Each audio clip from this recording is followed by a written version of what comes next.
want to thank Louis Stokes for his far-reaching legacy, and I want to thank Dr. Art Hicks for being a path clearer, because I definitely would not be here today talking to all of you lovely people.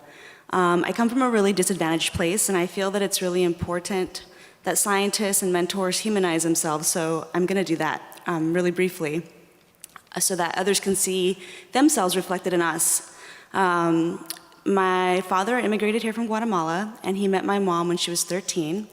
My mom was in a gang. My dad was a lowrider gangster. I don't know how many of you know about Californian culture, but that was a thing. And they were married by the time my mom was 16 and divorced when she was 19, and I was 9 months old.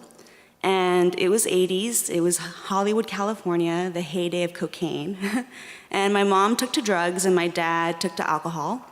And growing up, I bounced back and forth between both homes, both highly dysfunctional homes where I was exposed to all kinds of abuse, and I really didn't think that I was gonna make it out of there. And when I was a sophomore, I had one of those, I think, fortunate and unfortunate experiences that made me have to reevaluate my trajectory. And I realized that I had to do better for myself. And luckily, it was just on time to really establish a GPA that could get me into a university. And I had some fabulous high school teachers. My chemistry teacher saved my life. He got me into the MESA program, which is a math, engineering, and science achievement program. I found out that I really loved chemistry and was quite good at it. And so I dedicated myself to the task of going to college, and there wasn't a language for it in my house. So between my English teacher and my chemistry teacher, they helped me apply to different universities, and I went to Cal State LA. Yay, I love Cal State LA, where I was welcomed with a really intensive math summer bridge. It was at LSAMP Summer Bridge, which was really a game changer for me because I was really bad at math. In fact, the LSAMP program provided supplemental instruction through tutoring that I had to go to every day for math. Because I failed or got a D in every calculus class at least once before I passed it. And they must have invested so much money in me.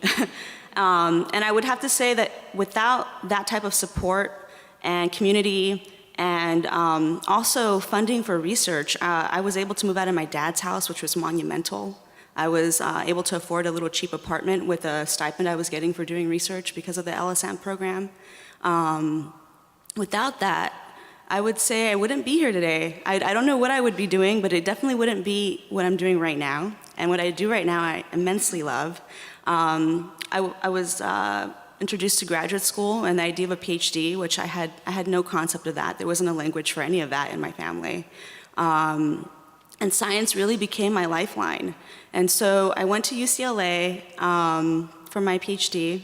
And after UCLA, I did a postdoc, and I taught for a while, and I considered what I wanted to do with my life, and I decided that I wanted to dedicate myself to basically what the LSAMP mission is. I wanted to impact others that came behind me, to help students see themselves reflected in the sciences, so that they know that science could also serve them in the way that it served me.